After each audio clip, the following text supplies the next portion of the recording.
Video में दिख रहे इस आदमी के पैरों में एक लड़का गिरा हुआ है, लेकिन यहाँ वो जिंदा नहीं बल्कि मर चुका है। जब वो लड़का बाइक से जा रहा था तब इस आदमी ने उसके सर पर लोहे की रोड से अचानक हमला कर दिया, जिससे वो बेहोश होकर जमीन पर उसके पास गिर गया। फिर वो आदमी एक हथौड़ा लेकर आता है और उस लड़के के सर पर मारने लगा, और जब उस लड़के का सर फट गया तो इस आदमी ने उसका ब्रेन निकाला और उसे खाने लगा। इसके साथ वो उसका खून भी अपने हाथों में लेकर पी रहा था। यहाँ आपको लग रहा होगा कि किसी दुश्मनी की वजह से इस आदमी ने उस लड़के को मारा होगा, लेकिन शॉकिंग बात तो यही है कि ये आदमी और जिस लड़के को उसने अभी मारा ये एक दूसरे को जानते तक नहीं थे। इनफैक्ट ये दोनों एक दूसरे के सामने ही पहली बार आए थे। लेकिन आखिर क्यों इस आदमी ने एक बेकसूर को जो अपने काम से जा रहा था उसे इतनी बेरहमी से मार दिया? आखिर क्या वजह थी इस मर्डर की और कौन था ये आदमी? असलियत जानकर आपके भी होश उड़ जाएंगे।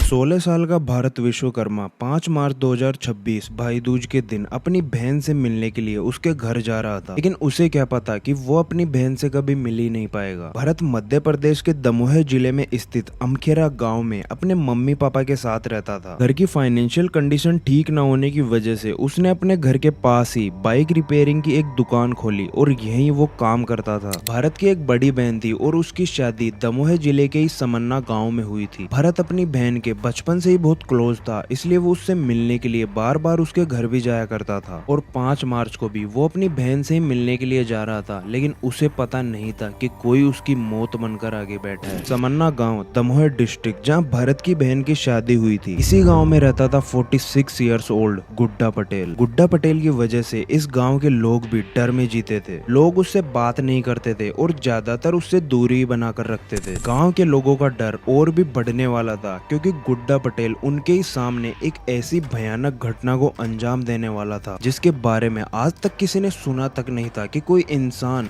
ऐसा भी कर सकता है। 5 मार्च 2026 भाई दूज का दिन। इस दिन भरत बहुत खुश था क्योंकि वो अपनी बहन से मिलने के लिए समन्ना गांव जाने वाला था। भरत लगभग 12 बजे तक तो अपनी दुकान पर रहा, फिर उसने अपनी दुकान बंद कर दी और अपने चचेरे भाई विजय विश्वकर्मा के साथ बाइक पर अपनी बहन से मिलने समन्ना गाँव के लिए निकल गया। दोपहर के करीब 1:30 बजे भारत और उसका भाई समन्ना गांव पहुंच गए। वो थोड़ी देर में अपनी बहन के घर भी पहुंचने वाले थे। तभी उनकी बाइक के पीछे से एक आदमी आया जो था गुड्डा पटेल। उसके हाथ में लोहे की एक रोड थी। उसने भरत के सर पर उस रोड से हमला कर दिया। हमला इतना अचानक हुआ कि भरत कुछ समझ ही नहीं पाया और वो बेहोश होकर बाइक से नीचे गिर गया। विजय सब देखकर अचानक बहुत घबरा गया और वो वहाँ से भागकर चिल्लाने लगा और गाँव वालों को बुलाने लगा। इधर जिन्होंने ये घटना देखी उन्होंने बताया कि गुड्डा पटेल इतना करने के बाद भी नहीं रुका। वो अपने घर के अंदर गया और वहाँ से एक हथौड़ा लेकर वापस भरत के पास आया और उसके सर पर उस हथौड़े की मारने लगा। यहाँ पर भरत की मौत हो चुकी थी। उसने हथौड़ा तब तक भरत के सर पर मारा जब तक उसका सर फट ना गया, और जब उसका सर फट गया तो गुड्डा पटेल उसके सर से खून निकाल कर पीने लगा और उसके ब्रेन को तक निकाल कर उसे खाने लगा। ऐसी भयानक घटना को अंजाम देने के बाद गुड्डा पटेल गाँव के खेतों की तरफ भागने लगा। गाँव के लोगों ने पुलिस को खबर कर दी थी। उन्होंने गुड्डा पटेल को पकड़ने की कोशिश की और उसे भागने नहीं दिया। अभी गुड्डा पटेल वहीं खेत के एक तार में उलझ गया और गांव वालों ने उसे पकड़ लिया, और जैसे ही पुलिस वहां पर आई गुड्डा पटेल को अरेस्ट कर लिया गया। लेकिन इतना सब कुछ करने के बाद भी गुड्डा पटेल के चेहरे पर डर का नामो निशान तक नहीं था। वो इस तरह नॉर्मल था जैसे उसने कुछ किया ही ना हो। आपने यहाँ सोचा होगा कि गुड्डा पटेल की भरत से ऐसी क्या दुश्मनी थी कि उसने उसको इतनी बेरहमी से मारा। 46 साल का गुड्डा पटेल दमोह जिले के समन्ना गांव में ही रहता था। ये गांव छोटा सा ही था, इसलिए सभी गांव के लोग एक दूसरे को अच्छे से जानते थे। भरत की बहन का ससुराल भी इसके घर से ज्यादा दूर नहीं था। गांव के लोग भी गुड्डा पटेल से डरते थे और वो अपने बच्चों तक को उससे दूर रखते थे। इस डर की भी एक बहुत ही भयानक वजह थी। कुछ साल पहले गुड्डा पटेल ने अपनी पत्नी को उसका गला काट कर मौत के घाट उतार दिया था। वहाँ के लोगों ने बताया कि मर्डर करने के बाद वो पूरे गाँव में घूमा और चिल्लाकर ये भी कहा कि उसने अपनी पत्नी को मार दिया है। इस घटना ने लोगों के अंदर डर और दहशत भर दी थी। अपनी पत्नी के मर्डर के जुर्म में गुड्डा पटेल को जेल भी हो गई थी। सालों बाद अभी जनवरी 2026 में गुड्डा पटेल जेल से बाहर आया। लोगों ने बताया कि वो जेल से आने के बाद गांव की गलियों में इधर उधर घूमता रहता और ऐसी हरकतें करता जिससे पता चलता था कि वो मेंटली स्टेबल नहीं है। और जेल से आने के 1 महीने बाद ही उसने भरत की इतनी बेरहमी से जान ले ली। गुड्डा पटेल पटेल को भरत विश्वकर्मा की हत्या के मामले में गिरफ्तार कर लिया गया था। कोर्ट की तरफ से अब तक उसे कोई सजा नहीं मिली और वो इस वक्त जेल में ही है।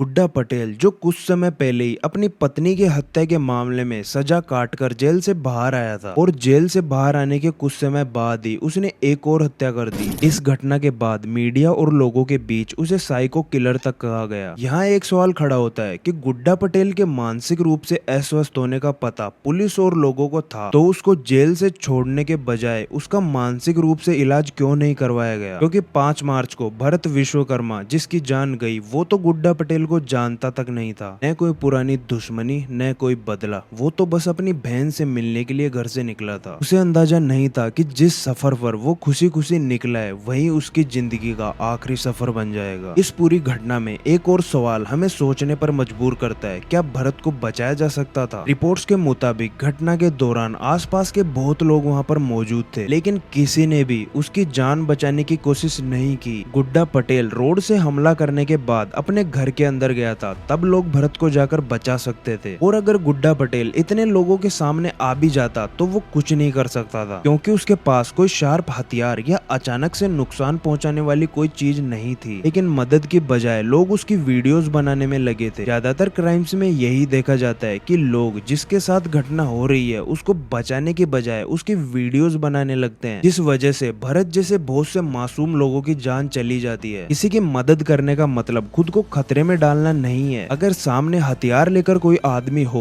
तो जरूरी नहीं हम अकेले उससे भिड़ जाएं। आप आसपास के लोगों की मदद लेकर भी एक जान बचा सकते हैं। आपकी थोड़ी सी हिम्मत किसी परिवार को उजड़ने से बचा सकती है। आज भरत हमारे बीच में नहीं है, लेकिन उसे अगर सही समय पर मदद मिलती तो वो जिंदा होता और एक परिवार की जिंदगी हमेशा के लिए इस दर्द में नहीं बदलती। मैं मिलता हूँ आपसे अगले केस के साथ, तब तक सतर्क रहिए, सुरक्षित रहिए।